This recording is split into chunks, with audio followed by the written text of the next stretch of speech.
right, we're here at Spanish Fork High School at La Hacienda here for the exciting night of basketball. We've got the freshmen versus the sophomores out there, and we're joined courtside, well, I guess up in the Eagles Nest here with Mac Branning, and Coach Garrett Johnson is our special guest up here. So should be an exciting game. We got a 35-second shot clock. That's new this season.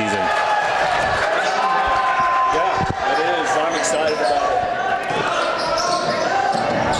I'm excited about it. I don't think it's going to affect the game as much as people think. There are going to be certain teams that it'll affect, but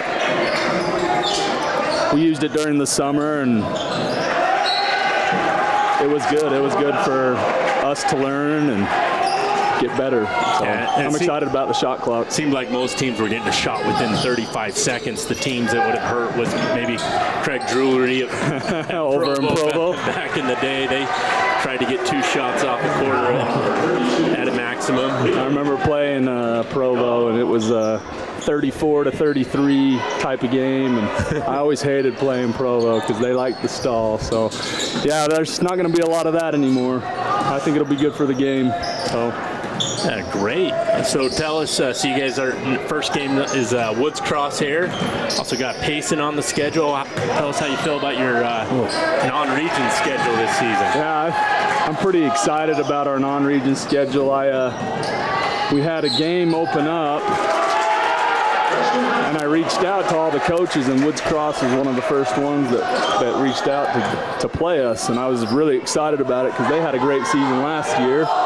They ended up losing to Olympus in the final, but they had a great season, and they've got a lot of returners, so I'm excited to see where we're at against a good team like that right off the bat. So yeah, Coach, first of all, it's great to have you up here in the booth with us. Carrying on that answer that you just gave, what are you looking to see from your boys as they take on Woods Cross in this first game? Well, really, I just want to see him be comfortable out there. We really have one returning guy. He started for us last year, Jackson Reese, that really got any significant varsity time.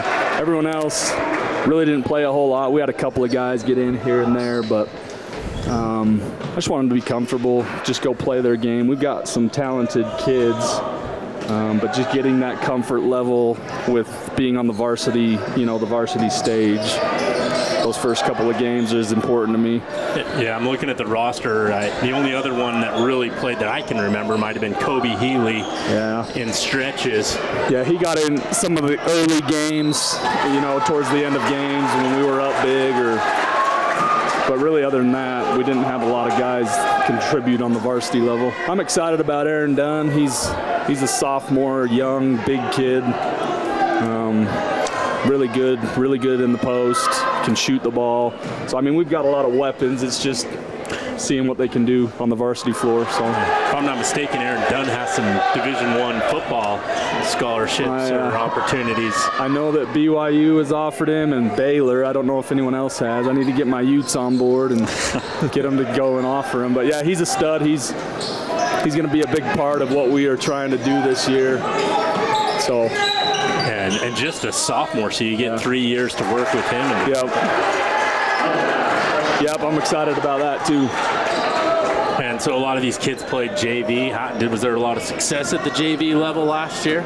There's some good JV teams in our region. Our region's tough, man. It's all the way around. There's not really a dominant team. So every game we knew it was going to be a battle, and they struggled at times, but I also saw what they could do it at times. How hard they played and how well they could shoot, the defense. So they were successful, yes, for sure. And that's what you want out of a JV team, right? You don't care as much about the winning, but probably getting the struggles in, overcoming challenges. For sure, with these younger kids, man. Just getting them to that higher level of play. A lot of them coming off of playing bantam or even the freshman level, and I love those, but high school basketball is a little bit different, a little bit faster, a little more physical. Each level you go up, so yeah, it's super important to get them into those younger levels to be ready for the varsity floor. Yeah, so trying to develop the Bantam League teams all the way up through high school. Absolutely. We've got a couple of younger groups here with the freshmen and the sophomores. Yep. Our sophomores up with a 4-2 lead early on, but not Defensive very much struggle. Yeah, maybe some first game jitters as we got some hockey subs out here. I'm excited about this freshman group too. They've got a lot of really good players. We actually had several come and try out and then end up going back down to the freshman level, but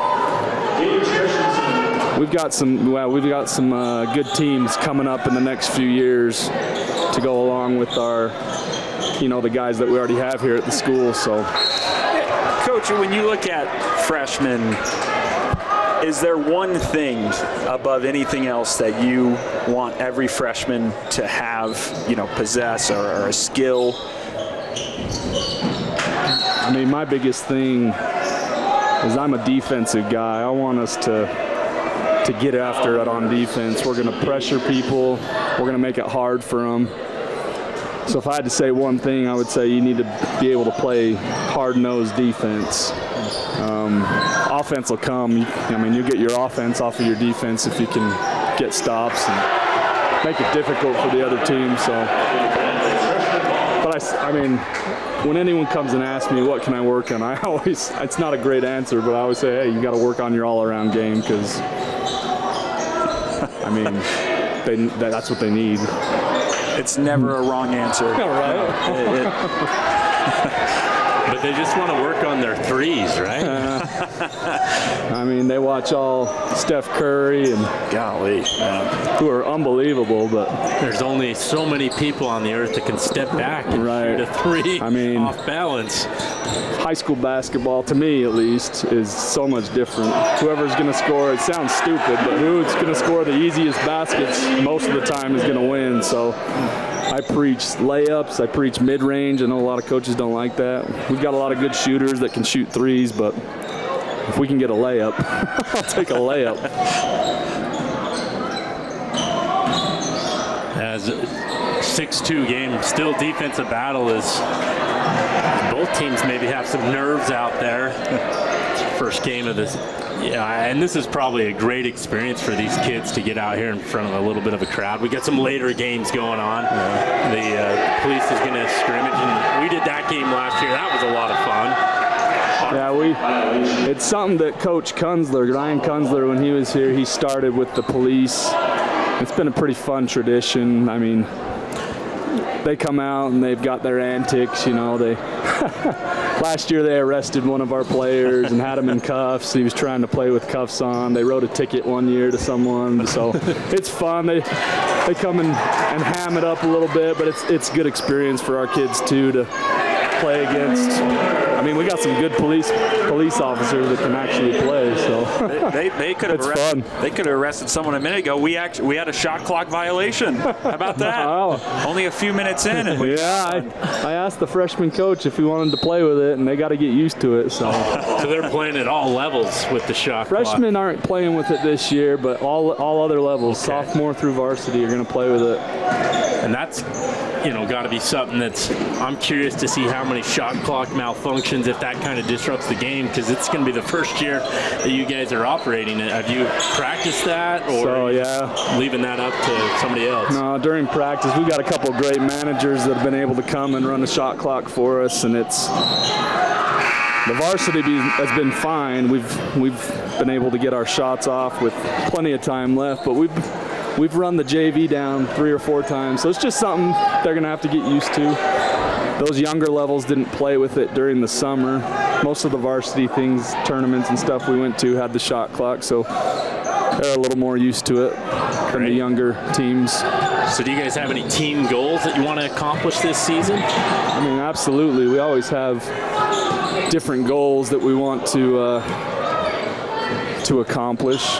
One of ours is always we want to win region. That's you got to go game by game, obviously, but region is always a good goal of ours that we want, and I believe we had a great season last season, and hopefully we can build off that and take that next step of winning the region. That was exciting last year. Highland came in, you guys beat them in the playoffs and got a playoff victory here. Now pretty much everybody was making, I don't know, football they dropped it to 24. I'm not sure what they're going to do basketball-wise. Looks like the sophomores open up an 8-point lead here. We got a couple of freshmen out there. Well, great. Gage Christensen just hit that layup. He's a freshman that we pulled up. He's got a lot of potential. I'm excited for him. And then Tayson Gorham was in just a few minutes ago as well. One of the best ball handlers I've ever seen. He's just a freshman. So, and then like I said, this freshman group in the blue, man, we got 15 or 16 really good kids that could play. So it's exciting. That'll make it tough in a couple of years. Absolutely. When you got a couple of these kids. Absolutely. Cuts are never fun. I wish we could keep 50 kids, but unfortunately we can't. Yeah, I get that. So Salem Hills, Springville, they've won a couple of state titles that are in the region, but who's going to be some of the tougher teams this season? Ooh, I mean, like I said earlier, our whole region is pretty even. But Salem, Springville, I think we'll be right up there at the top with those two. Provo's definitely gotten a lot better. They got a new coach this year who's brought a little bit more excitement, it seems like. We played them in the summer, and, man, we had a really good game. We ended up winning, but it was a good game right down to the end. And Maple Mountain always plays hard. Wasatch is always tough. So it's hard to pick, someone, especially when you really haven't seen them play during the summer. Pretty even region. So the answer is anybody, right? It's wide open, that's for sure. I believe it's wide open. Any given Tuesday and or Friday. Absolutely. And we saw a little bit of that last season as well. Yeah. Springville got off to an early start, but it seemed like Salem kind of caught up towards the end. Yeah, Salem lost their first region game last year and then won the rest of them. So just like you said, any given Tuesday or Friday, depends how you're playing.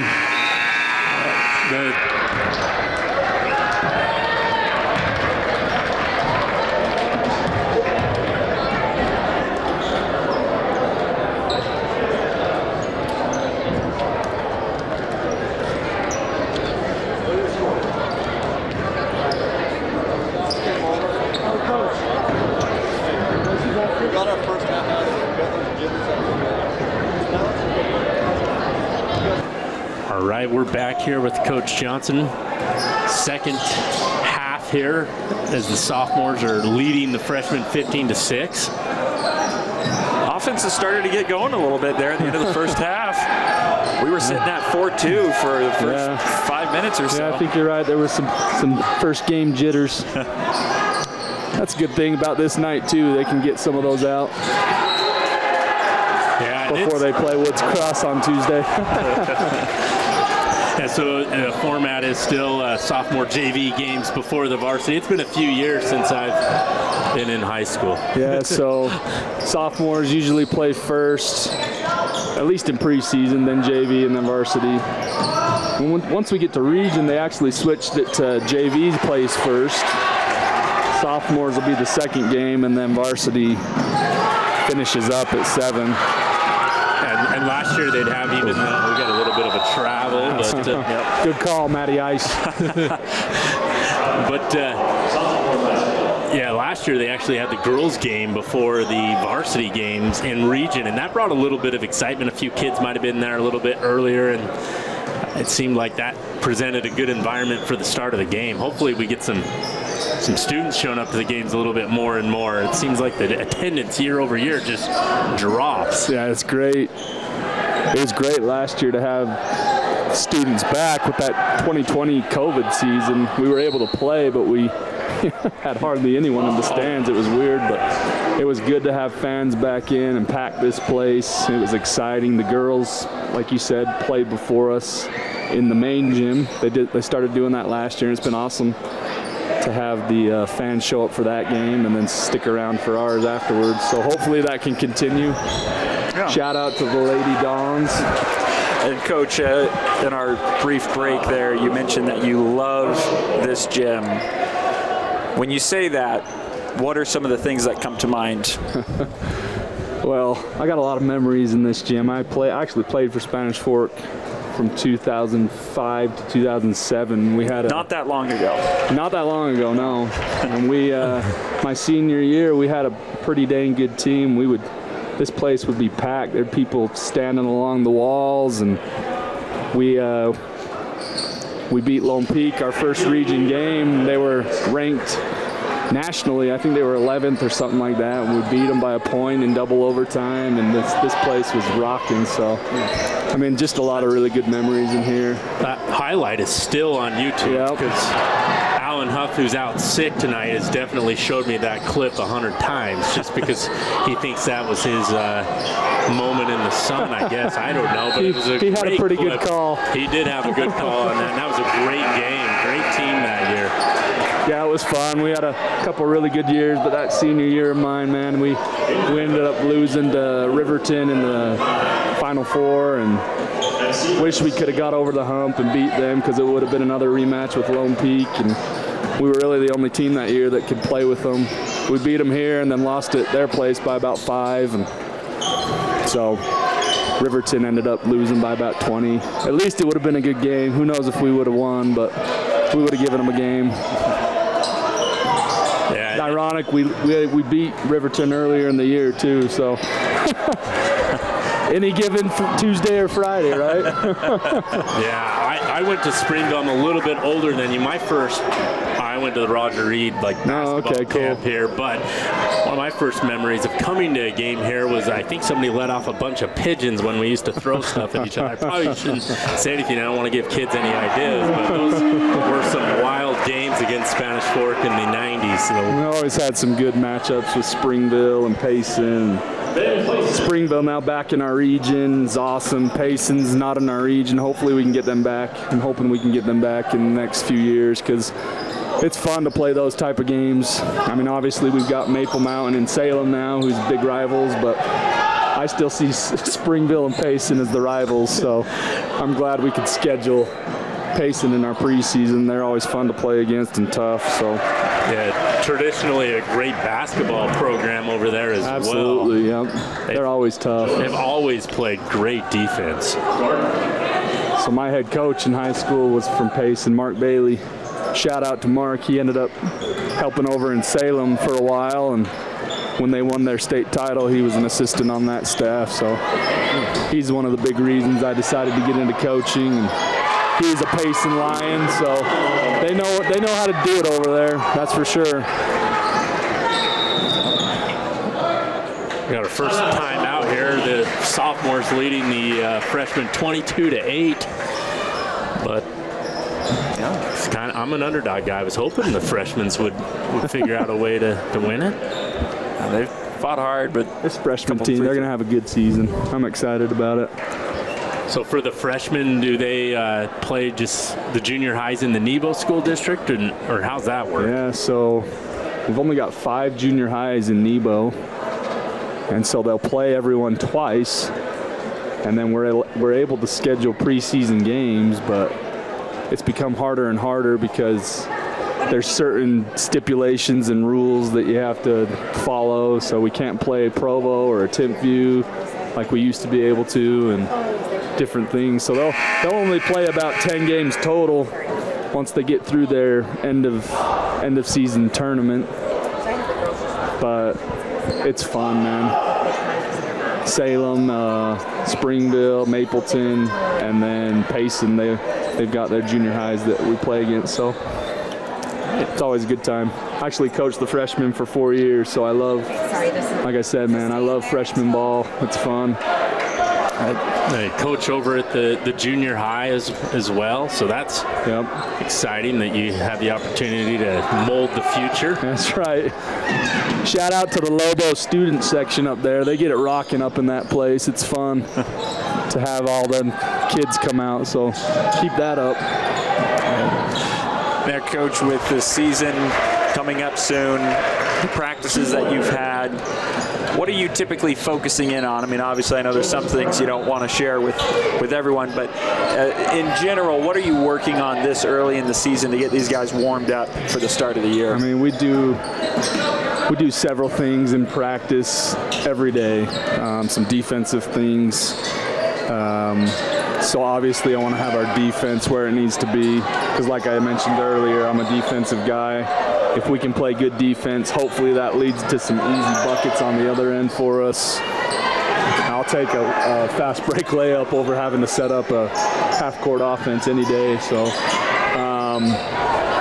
but we've got some other things we like to do on the fast break. We're trying to get those put in as well. I mean, there's a lot that goes into the first week of practice. You're trying to get the sophomores comfortable with the system and different things like that. So, and last year it seemed like you guys looked a little more comfortable when you played in transition. Yeah. That's a reflection of me, I guess. I like to get out and run. I want to run, man. So we're going to run, and if we need to, we'll set something up. But we're looking to get something easy if we can. So if you can get the turnover, then you can get in transition and get the easy layup. That's a good way to win a lot of the games. And that's the way a lot of teams have gone. Not necessarily in high school, but if you watch college or the pros, they're trying to get transition looks before they have to set something up. You know, it's funny, Coach, you just said the one thing that the only thing keeping me from becoming an NBA All-Star was running. If it weren't for running, who knows where I'd be right now. Right. But, mine was genetics. I wish I was a little bit taller. I think that'd be great. Yeah. What I lacked in size, I made up with slowness, that's for sure. Well, hopefully the varsity doesn't run too much on the cops a little bit later, so we'll see how that goes. few three-pointers last 10 minutes, or this half, I think there's been a few. So three-point shooters warming up. Score's definitely been inflating a little bit here. As it's 27-11, the sophomores on top right now with about 3 minutes or so to go here in this second half.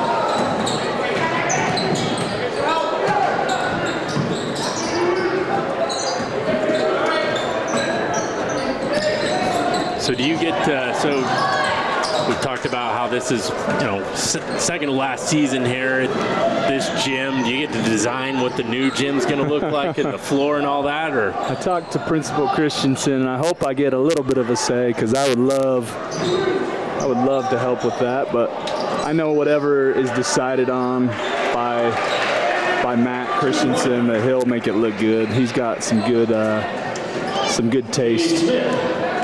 I would love some dark wood. I showed him a couple of pictures, so we'll see. I don't know. Hopefully I get a little bit of an option. Yeah, that's one of my favorite things to do in 2K is go design the floor and the uniform. And maybe I'm a nerd. No. Don't judge me, but I think that would be awesome to have. I just say kind of a say. Whatever you do, just don't pull an Oregon. I mean, when I look at their court, I go cross-eyed, I think, when I'm watching them. Oregon's got a lot going on, that's for sure. You either love it or you hate it. Yeah, you didn't realize you'd be getting unsolicited advice up here on the future as well. Oh, yeah. No, that's exciting. It's also exciting to see that high school being built here. Yeah, it's going up fast. Seemed like the first little bit took forever, and now it's just cruising. It's going up real fast. It's exciting. It's going to be fun to get into the new gyms and the new school. I know all the students are excited. The community's pretty excited about it. So yeah, if it's anything like the football field, that football field over there is awesome. It's unbelievable, isn't it? Yeah, they did a real good job with that. Well, last year we went up to Mountain Ridge. They have an awesome basketball court as well. Yeah, we actually played them in preseason. I don't know if you were at our game or not. Yeah, we went up and covered that one. Were you? Okay. I love that gym. Actually, when we got done, I told Matt about it. I was like, hey, you need to go check out Mountain Ridge's gym because it's pretty sweet. So maybe you could get some pointers from them. Exactly. I walked in there, I'm like, wow, high school gyms have come a long way since, well, I guess this is probably one of the older ones in the There's state. something about the old gyms, though. You still playing here, playing in Payson and Springville and Pleasant Grove, American Fork. They've got their old gym still that we play in the summer, and I don't know, I really like it. I mean, obviously the new gyms are awesome and nice, but these old gyms, they're fun to play in. Now you have to enlighten me. It was Mountain Ridge that you guys said had the great gym? Yep, Mountain Ridge. I got to know, what was it that awestruck you? Just big. They had a sign up on the top of the wall up in the bowl that was awesome. It lit up, and their scoreboards were running their sponsors through on their scoreboards. So just a lot of different things. It felt like we were at like a small college. For real. Yeah. We went to Farmington a few years ago and played, and same thing. I thought, man, this is just like a small college. So we got some nice gyms in the state. Well, it'll be exciting to see what this new gym turns out to be. I'm sure it'll bring a lot of excitement and bring some awe as well when people come down to play Spanish Fork. We've got about 15 seconds here. 15. Looks like the sophomores are going to hang on. Oh, they got to keep it within 20 here. Uh-oh, there you go. Austin Olson. Nice. Well, appreciate you guys. Thanks for being here. Now we get to see some awesome drill and cheer. Yeah, and some varsity and JV later. So absolutely. We really appreciate it, Coach, and best of luck to you for the rest of the season. Thank you. Appreciate it.